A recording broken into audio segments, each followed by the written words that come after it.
क्या कह रहे हैं, सीधा लिए चलते हैं आपको। जल शक्ति मंत्री स्वतंत्र देव सिंह जी, नगर विकास और ऊर्जा विभाग के मंत्री श्री के शर्मा जी, प्रदेश के मुख्य सचिव श्री दुर्गा शंकर मिश्र जी, प्रदेश के पुलिस महानिदेशक श्री विजय कुमार जी, प्रदेश के अवस्थापना और औद्योगिक विकास के आयुक्त श्री मनोज कुमार सिंह जी, मुख्यमंत्री कार्यालय से जुड़े हुए हमारे सभी अधिकारीगण, प्रदेश के हमारे शासन से जुड़े हुए सभी अपर मुख्य सचिव, प्रमुख सचिव और शासन के सभी अधिकारीगण, जनपद से प्रत्येक जनपद से जुड़े हुए फील्ड के हमारे तैनात सभी जोन, रेंज और जनपदों से जुड़े हुए हमारे अधिकारीगण, आज का दिन उत्तर प्रदेश की दृष्टि से बहुत महत्वपूर्ण दिन है। प्रदेश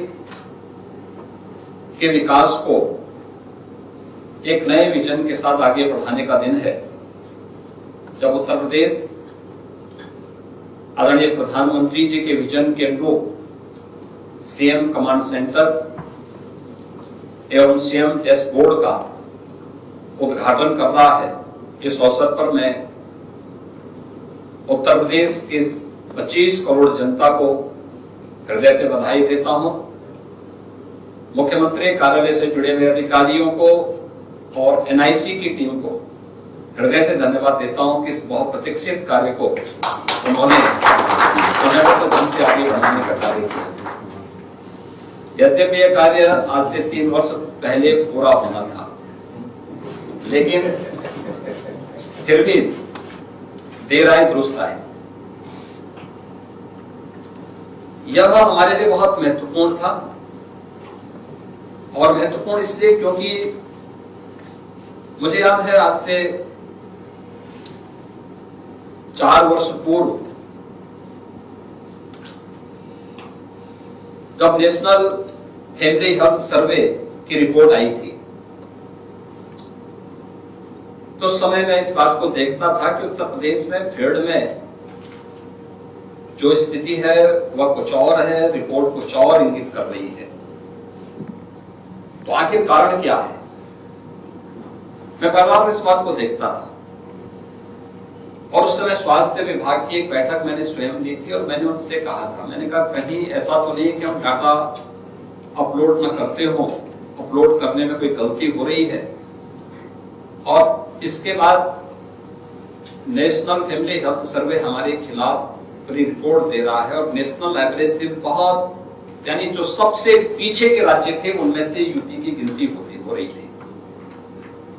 और उस समय हम लोगों ने तय किया था कि हम लोग टैबलेट और स्मार्टफोन फील्ड में तैनात उन सभी लोगों को देंगे, आशा कार्यकर्ती हो या एएनएम हो, इन सबको उपलब्ध करवाने की एक रणनीति पर हम लोगों ने कार्य प्रारंभ किया था। उनकी ट्रेनिंग के कार्यक्रम हुए थे। रिपोर्ट बाद में जब आई तो उत्तर प्रदेश के डाटा जब कैप्चर होने प्रारंभ हुए थे, तो उत्तर प्रदेश के जो डाटा थे बहुत अच्छे थे, और नीति आयोग ने भी इस बात की प्रशंसा की थी। तब हम लोगों को इस बात का एहसास हुआ था कि उत्तर प्रदेश वास्तव में संभावनाओं वाला प्रदेश ही नहीं, बल्कि इन असीम संभावनाओं को अगर हम जमीनी धरातल पर उतार देंगे तो यह प्रधानमंत्री जी के उस विजन के अनुरूप भारत की इकोनॉमी के ग्रोथ इंजन बनने की सामर्थ्य उत्तर प्रदेश रखता है। उस ग्रोथ इंजन के रूप में डाटा कैप्चर आज की आवश्यकता है, और इसी दृष्टि से इस कमांड सेंटर को आज यहां पर प्रारंभ किया जा रहा है। मैं बल्कि विभिन्न विभागों में जो गैप थे उसको भी मैं देख रहा था।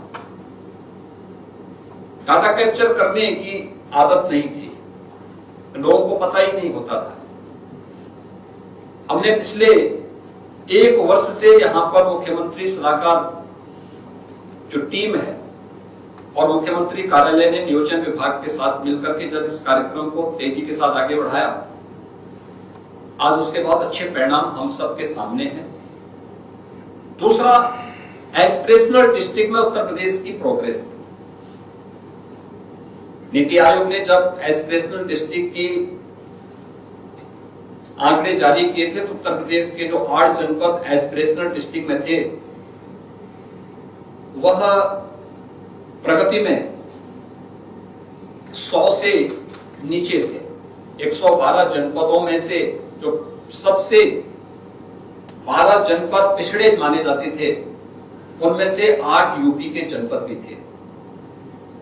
लेकिन उत्तर प्रदेश ने जब नीति आयोग के जो इंडिकेटर्स थे उन सभी पैरामीटर को यहां पर प्रभावी ढंग से लागू किया, डाटा कैप्चर करने प्रारंभ किए, जमीनी धरातल पर हर एक स्टेज पर उन संबंधित विभागों ने अपनी समीक्षा प्रारंभ की।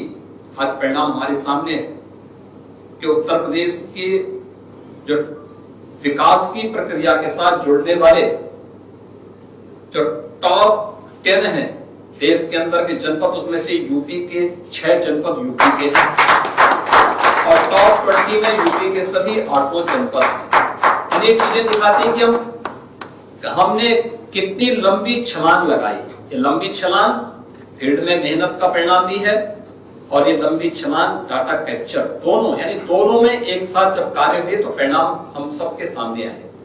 और अभी देश के अंदर एक अभिनव कार्यक्रम 500 विकास खंडों को एस्पिरेशनल विकास खंड से उभार करके एक सामान्य विकास खंड को विकास की प्रक्रिया के साथ जोड़ने की जो प्रयास प्रधानमंत्री जी के विजन के अनुरूप चल रहे हैं उसमें उत्तर प्रदेश की प्रगति सबसे अच्छी चल रही है। 100 विकास खंडों पर अकेले उत्तर प्रदेश कार्य कर रहा है और मुझे लगता है कि जिस दिन इन 100 विकास खंडों को हम विकास की प्रक्रिया के साथ जोड़ेंगे तो स्वाभाविक रूप से उत्तर प्रदेश पिछले 6 वर्ष में बीमारू राज्य की श्रेणी से उभरा है। उत्तर प्रदेश के बारे में लोगों की धारणा बदली है। इस परसेप्शन को बदलने में प्रयास प्रारंभ हुए हैं। याद रखना, जब हम केवल परिक्रमा में विश्वास करते हैं तो सबसे पीछे की श्रेणी में वह विभाग या राज्य खड़ा होता है।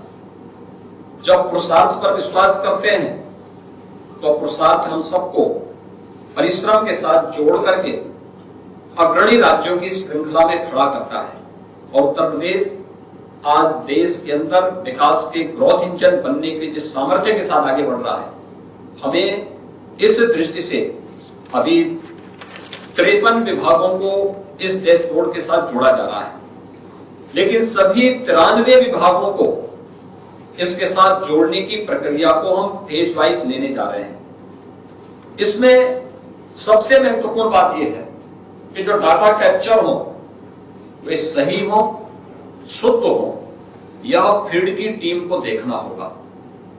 उसकी नियमित मॉनिटरिंग होती है।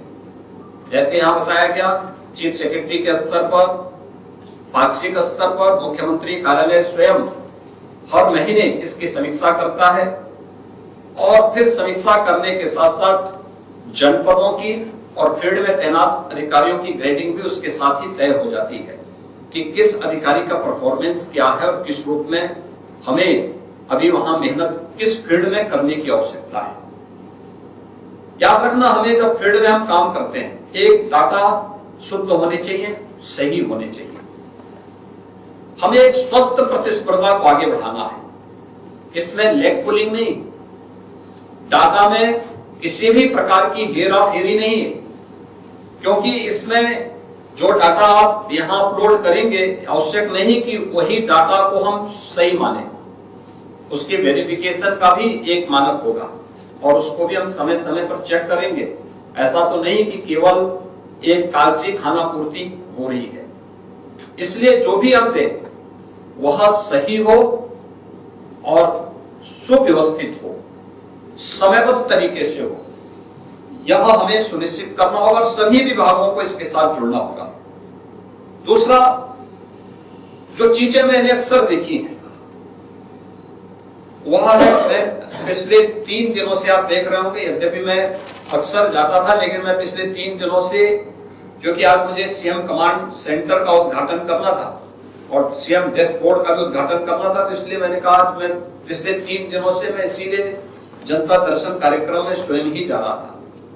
यद्यपि एक टीम जाती थी, मंत्रीगण जाते थे, लेकिन मैं स्वयं ही इस कार्यक्रम के साथ जुड़ा।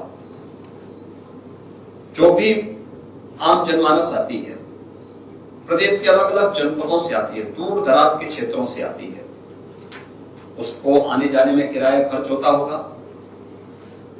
लखनऊ में आने पर कहीं रुकता होगा, या मैं यहां से कभी गोरखपुर जाता हूं तो गोरखपुर में भी प्रदेश भर से लोग पहुंच जाते हैं।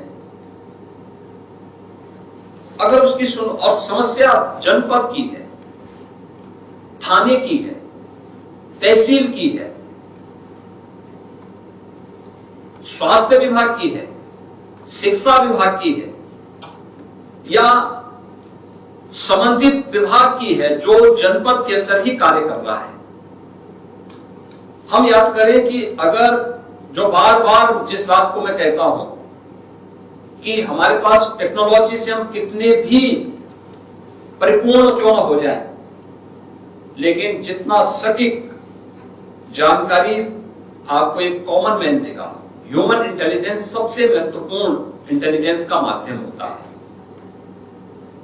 वह जो बोलेगा उसके एप्लीकेशन आपको बहुत सारी जानकारियों को बता देगा, जमीनी हकीकत से आपको अवगत करा देगा, उसकी समस्या का समयबद्ध समाधान।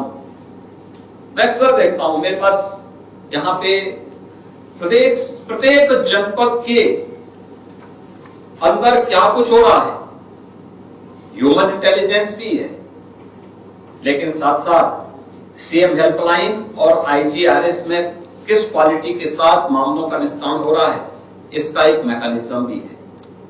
और जब डाटा मेरे सामने आते हैं और मैं उसको मिलान करता हूं, मैं देखता हूं, अक्सर होता क्या है, हमारे पास किसी विकासखंड की कोई शिकायत आई, हमने यहां से जनपद को भेजा, जिले ने विकासखंडों को भेजा और उसमें निस्तारण लिख दिया, विकासखंड में गया, विकासखंड ने फिर नीचे के किसी एडीओ को लिख दिया, एडीओ के पास जाने के बाद वहां से फिर वह निस्तारण लिखते जाते हैं। निस्तारण का मतलब शिकायतकर्ता की संतुष्टि। अगर शिकायत सही है तो हम उसका एक समयबद्ध तरीके से समाधान निकालें। अनावश्यक लटका है ना, आपने देखा होगा जितने विवाद आ रहे हैं इस समय। अब यहां पे प्रदेश में ऑर्गेनाइज्ड क्राइम नहीं है, इस संगठित अपराध के लिए जो कुख्यात था उत्तर प्रदेश, आज नहीं है, लेकिन अभी भी छोटे छोटे विवाद होते हैं, पारिवारिक विवाद है। पारिवारिक विवाद के समाधान का रास्ता हमें निकालना है, इससे जमीन से संबंधित विवाद ज्यादा है। इसका समाधान राजस्व की टीम को सक्रिय करके पूरी ईमानदारी, पूरी सुचितापूर्ण तरीके से उसका समाधान का रास्ता निकालना, इसकी समीक्षा करना, शिकायतकर्ता का एक रजिस्टर भी तैयार हो प्रत्येक तहसील में, प्रत्येक थाने में, प्रत्येक विकासखंड में शिकायत का आधार क्या है, आखिर एक व्यक्ति को, एक पीड़ित को बार बार आने की नौबत क्यों पड़ रही है। और इसीलिए मैं चाहूंगा कि फील्ड में तैनात अधिकारी किसी भी स्तर का क्यों ना हो, जोन, रेंज या जनपद स्तर पर, वे सुनिश्चित करें कि वे भी और उनके अधीनस्थ जितने भी अन्य विभाग हैं, वो स्वास्थ्य हो, शिक्षा हो, तहसील हो, ब्लॉक हो, थाने हो, ये सब भी नियमित रूप से जनता की सुनवाई के लिए बैठे, मेरिट के आधार पर समस्या का समाधान हो, जिससे किसी पीड़ित को पैसा खर्च करके लखनऊ में या किसी अन्य जगह आने की नौबत न पड़े और एक संतुष्टि का भाव उसके मन में झलकना चाहिए। मुझे आश्चर्य होता है कि पॉलिटिकल लीडरशिप के प्रति जनता का विश्वास है, लेकिन प्रशासन के प्रति प्रश्न चिन्ह खड़ा करता है, जबकि उल्टा होना चाहिए था कि पॉलिटिकल लीडरशिप से उसकी अपेक्षाएं ज्यादा होती, उस समाधान उसका समाधान के बहुत सारे हम लोगों के सामने चैलेंज होती है, लेकिन वह पॉलिटिकल लीडरशिप से असंतुष्ट नहीं, लेकिन नीचे तहसील से, थाने से, ब्लॉक से या फिर अन्य उन संस्थानों से उसके मन में एक कहीं ना कहीं एक आशंका का भाव हमेशा बना रहता है। आशंका का भाव क्यों बना हुआ है? इसका समाधान का रास्ता जनपद में आपको निकालना है। और इसलिए मैं फिर चाहूंगा कि एक प्रत्येक अधिकारी, फील्ड में तैनात कोई भी अधिकारी हो, वह प्रातः 10 बजे से 11 बजे के बीच में या 11 से 12 के बीच में कोई 1 घंटा सुनिश्चित करें और बाकायदा मीडिया में इसको जारी करें। भाई इतने बजे से इतने बजे तक जनता के लिए, जनता की सुनवाई के लिए बैठेंगे। आप देखेंगे शुरुआत में भीड़ होगी, धीरे धीरे करके भीड़ छंटती जाएगी और केवल पीड़ित व्यक्ति ही आपके पास आएगा। दूसरा, यही काम तहसीलों में भी होना चाहिए। मैंने पहले भी कहा था, अधिकारी जो जहां पर तैनात है वहीं पे उसका रात्रि निवास भी होना चाहिए, उसकी आवश्यक सुविधा वहीं होनी चाहिए। तहसील पे तैनाती है तो तहसील पे ही रहे। तहसील से 50 किलोमीटर दूर जिला मुख्यालय में आने की आवश्यकता नहीं है। थाने में है तो थाने के परिसर में या थाने के आसपास ही कहीं आवासीय भवन में किराए पे लेकर के, सरकारी आवास है सरकारी आवास में, नहीं तो किराए पे लेकर वहां वहीं इसी के आसपास निवास करें। ऐसा नहीं हो सकता है कि वह जिस थाने में तैनात है उस थाने से वह 50 किलोमीटर दूर रात्रि में अपने घर में जाता है रहने के लिए। हम एक सेवा के उद्देश्य से इस अभियान के साथ जुड़े हैं। जो भी अधिकारी आया है उसके लिए प्रायोरिटी तय होनी चाहिए कि एक आम जनता की समस्या का समाधान हमारी प्राथमिकता होनी चाहिए। हमारी प्राथमिकता अपनी व्यक्तिगत सुविधा नहीं, अपनी स्वयं की सहूलियत नहीं, हमारी पहली प्राथमिकता एक कॉमन मैन होना चाहिए। उसकी समस्या का समाधान हो, समयबद्ध तरीके से समाधान हो, यह भी हम सुनिश्चित करें। और इस दृष्टि से हम यह सुनिश्चित करें कि जहां जिस अधिकारी की तैनाती है वो वहीं पे निवास करे। सरकारी आवास नहीं है तो वहां पे किराए के मकान पे रहे। और जिलाधिकारी इसकी समीक्षा करें हर जनपद में, हर विभाग के अधिकारियों की, कि भाई अगर तहसील से जुड़े हुए सभी कार्मिक तहसील परिसर के आसपास, तहसील परिसर में आवासीय सुविधा है तो आवासीय सुविधाओं में, अन्यथा उन्हीं भवनों में अगल बगल कहीं किराए पे मकान लेकर के वहां रहे। थाने से जुड़े हुए लोगों की समीक्षा पुलिस अधीक्षक करें। जिलाधिकारी का दायित्व बनता है कि स्वास्थ्य हो, शिक्षा हो या जो भी शासन से जुड़े हुए विभाग जनपद के अंदर हैं उन सबकी समीक्षा करें। मंडलायुक्त का दायित्व बनता है कि कमिश्नरी स्तर पर जितने भी विभाग शासन से जुड़े हुए हैं इनकी समीक्षा करें और ये देखें कि वे अपने जो कार्य क्षेत्र है वहीं पे वे रह रहे हैं कि नहीं रह रहे हैं। ऐसा तो नहीं कि तैनाती उनकी प्रयागराज में है और रह रहे हैं वो लखनऊ में। इस प्रकार की व्यवस्था नहीं चल सकती और ऐसे में हम गति नहीं दे सकते। दूसरा, समयबद्ध तरीके से जनता की समस्या का समाधान। अगर ट्रांसफार्मर जला है और विद्युत विभाग ने पहले से टोल फ्री नंबर जारी किया है, एक ट्रांसफार्मर के लिए वह मंत्री के पास या मुख्यमंत्री के पास आने की नौबत क्यों पड़ रही है उन गांव के लोगों को? टोल फ्री नंबर से अगले 24 घंटे के अंदर ट्रांसफार्मर बदल क्यों नहीं जाता है? यह हम क्यों नहीं सुनिश्चित करते हैं? और जिले में नहीं हो रहा है, आप इसकी रिपोर्ट कीजिए। इस स्तर पर गड़बड़ी है। ये लोग जानबूझ के शरारत इस प्रकार की स्थिति पैदा कर रहे हैं जिससे शासन की छवि पे आंच आए। और मुझे लगता है इसको वास्तव में हमें एक जीरो टॉलरेंस की तरफ इस प्रकार की लापरवाही को ले जाना होगा। इसलिए हमें एक मैकेनिज्म जनपद स्तर पर बनाना होगा।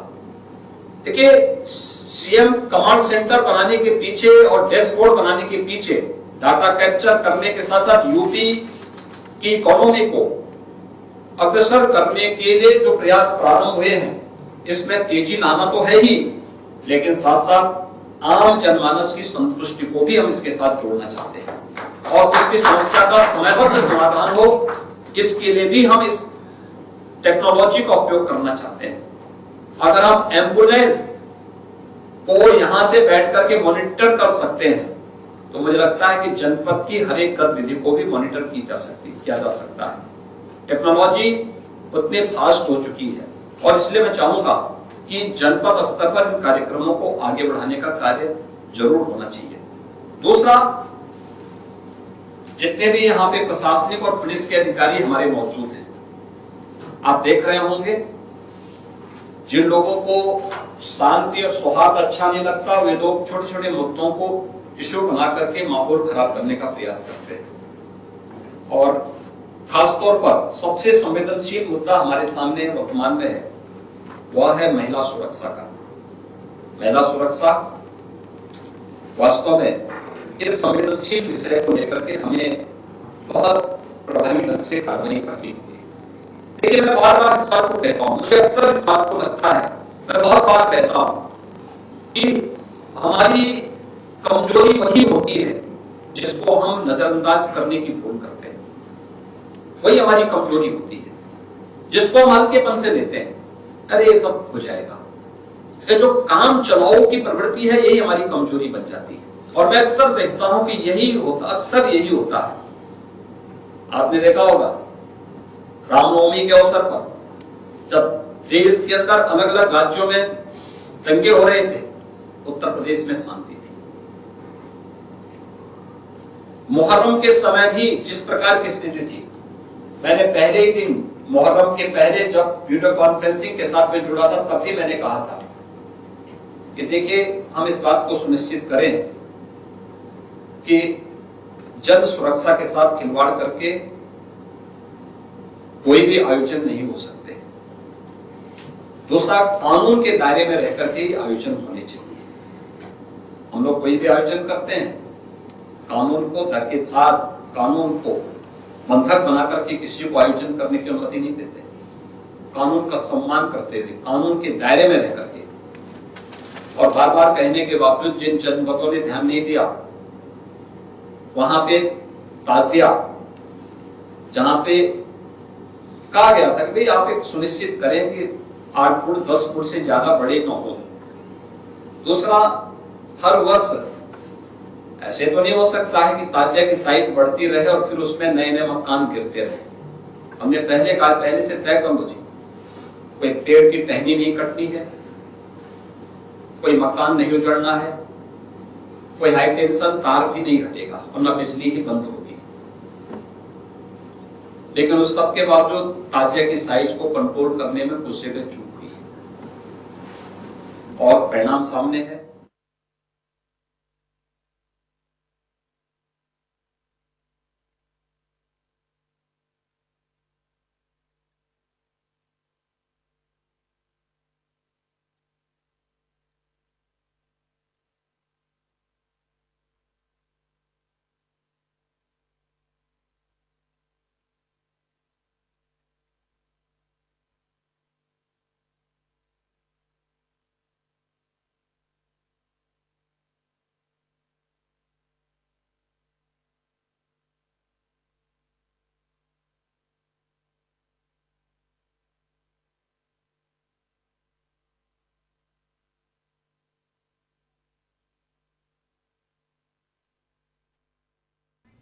तो मुख्यमंत्री को आप सुन रहे थे। प्रदेश की कानून व्यवस्था किस तरह से बेहतर हो, इसके लिए लगातार प्रयासरत योगी सरकार है और इसी दिशा में ये कदम उठाया गया है। फिलहाल रुकेंगे एक ब्रेक के लिए।